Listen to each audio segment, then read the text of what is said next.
Pendant des années, le monde de la crypto, c'était un peu le Far West, non?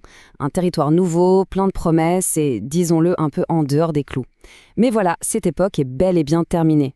Alors voyons ensemble comment les règles du jeu ont complètement changé. Comment le fisc pourrait savoir? Franchement, qui ne s'est jamais posé cette question? C'était l'époque où la blockchain donnait un sentiment d'invisibilité totale. On se sentait comme protégé par une sorte de cape d'invisibilité numérique, bien loin des radars habituels. Et c'était une question tout à fait légitime. Pourquoi?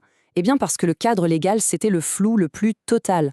La plupart des plateformes étaient basées dans des juridictions lointaines, genre Malte ou les Seychelles, des endroits où la coopération fiscale internationale n'était pas vraiment la priorité. Elles semblaient complètement hors de portée. Mais aujourd'hui, se poser cette question, c'est devenu carrément dangereux. Ce temps-là est révolu. On est entré dans une nouvelle ère, celle de la transparence quasi absolue. C'est comme si un projecteur géant s'était allumé d'un coup, éclairant chaque recoin de l'écosystème. Les règles ont été réécrites du tout au tout. Alors, qu'est-ce qui a vraiment changé? Pour comprendre l'ampleur du truc, il faut regarder de plus près le nouveau filet réglementaire qui a été mis en place. Un filet conçu pour que, cette fois, rien ne passe entre les mailles. En gros, tout repose sur deux piliers. Pensez à un étau qui se resserre. D'un côté, on a DAX 8, la règle pour l'Union européenne. De l'autre, CARF, son équivalent au niveau mondial, porté par l'OCDE. L'une s'occupe des plateformes basées en Europe, l'autre de celles à l'étranger. Résultat, quasiment aucune plateforme n'échappe à l'obligation de partager les données. C'est un changement de paradigme complet. Avant, le fisc dépendait de ce que chacun voulait bien déclarer. Maintenant, il n'a plus besoin de croire qui que ce soit sur parole. Il reçoit les infos brutes directement depuis la source, les plateformes d'échange elles-mêmes. C'est direct et sans filtre. D'accord, mais concrètement, jusqu'où va cette nouvelle visibilité? On ne parle pas d'un simple résumé annuel, non, on parle d'une vision quasi microscopique de l'activité de chaque investisseur. Voyons ça en détail. D'abord, l'identité. Nom, adresse, date de naissance et surtout la pièce maîtresse du puzzle, le numéro d'identification fiscale, le NIF.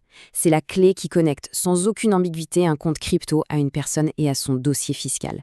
L'anonymat, c'est fini. Ensuite, l'intégralité des transactions. Le fisc voit tout, la valeur du portefeuille à la fin de l'année, le total des achats, le total des ventes et, point crucial, il voit même les échanges d'une crypto contre une autre. Pourquoi? Tout simplement pour vérifier la cohérence des calculs de plus-value et s'assurer qu'aucun gain n'est dissimulé via des swaps. C'est sans doute la question que beaucoup se posent, surtout celles et ceux qui utilisent des portefeuilles physiques comme Ledger ou Trésor. Est-ce que ça, au moins, c'est encore privé? La réponse, comme souvent, est un peu nuancée. Ce n'est pas un simple oui ou non. Et cette nuance, elle tient en un seul chiffre. Un chiffre qui change absolument tout pour la gestion de ses actifs. Le voici, 1 000 €. Désormais, si un virement d'une plateforme vers un portefeuille externe dépasse 1 000 €, la plateforme a l'obligation légale de signaler l'adresse de destination. C'est comme si le fisc apposait une étiquette nominative sur ce portefeuille qui était auparavant anonyme. Il n'est plus du tout hors réseau. On peut se demander, mais pourquoi les gouvernements ont-ils décidé d'agir maintenant et de façon si coordonnée? Derrière cette grande offensive réglementaire, on trouve en fait 3 motivations principales, 3 piliers qui justifient ce changement radical. Le premier objectif, et le plus important, c'est bien sûr la lutte contre l'évasion fiscale. On part de récupérer des milliards d'euros. Le second, c'est la lutte contre le financement d'activités illicites. Et le troisième, c'est d'offrir un cadre plus sûr pour protéger les investisseurs de dérives comme la faillite de FTX. Donc ce n'est pas seulement une histoire d'argent. C'est aussi une question d'image. Il faut nettoyer la réputation, parfois sulfureuse, de la crypto. Un environnement non régulé fait fuir les gros acteurs, les fonds de pension, les banques. Pour que l'adoption devienne massive, il fallait un cadre clair et sécurisé. Attention, parce que si la méthode de calcul de l'impôt n'a pas changé, le contexte, lui, est totalement différent. La marge d'erreur qui était autrefois tolérée par manque de données a complètement disparu. Et ça transforme le terrain de jeu en un véritable champ de mine. Prenons l'exemple français et sa fameuse flat tax de 30%. Elle est calculée avec cette formule un peu barbare. Sans entrer dans les détails, l'idée c'est que le gain est calculé en proportion de la valeur totale de tout le portefeuille. Ce qui est fascinant, c'est que le fisc a maintenant presque toutes les clés pour appliquer cette formule lui-même. Et voici le cœur du problème. Grâce aux plateformes, le fisc connaît le prix de vente et la valeur totale du portefeuille. La seule variable qu'il ne connaît pas avec certitude, c'est le coût d'acquisition total. Toute la responsabilité de prouver ce chiffre repose désormais sur l'investisseur. Si on déclare un coût d'achat de 5 000 €, mais que le fisc a enregistré 10 000 € de dépôt, l'alerte est automatique. Et les conséquences peuvent être très lourdes.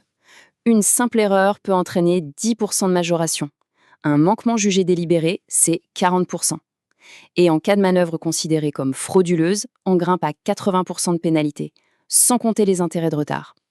Toute la différence se joue sur l'intention. Alors, face à ce nouveau paysage, comment se protéger? Comment naviguer dans ces eaux devenues plus complexes? La stratégie gagnante tient en 2 mots, rigueur et bons outils. Voici un plan d'action simple en 3 étapes. Premièrement, on oublie les tableurs Excel et on utilise un logiciel fiscal spécialisé. Ça automatise les calculs et ça génère des rapports propres. C'est une preuve de bonne foi. Deuxièmement, on répond tout de suite aux demandes d'identification des plateformes pour éviter un gel de compte. Et troisièmement, on garde une trace de tous les transferts externes pour prouver la propriété des fonds. Avec un peu de méthode, c'est plus simple qu'il n'y paraît. Pour les pionniers, cette réglementation peut sonner comme la fin d'une époque, la perte de l'esprit libertaire des débuts. Mais pour le reste du monde, c'est le passage à l'âge adulte de la crypto. C'est le signal de maturité et de sécurité qui était indispensable pour qu'elle devienne un pilier du système financier de demain. Au final, ce changement de paradigme nous ramène à une idée centrale. La véritable révolution de la blockchain, ce n'est pas l'opacité financière, c'est l'innovation technologique qu'elle porte. La régulation force l'écosystème à se concentrer sur sa vraie valeur ajoutée. Et cela nous laisse avec une question fondamentale pour l'avenir. En devenant légitime et en entrant dans le moule de la finance traditionnelle, la crypto ne risque-t-elle pas de perdre l'esprit de rébellion qui faisait son essence? Est-ce que la légitimité s'obtient forcément au détriment de la révolution? C'est tout l'enjeu du prochain chapitre de cette histoire.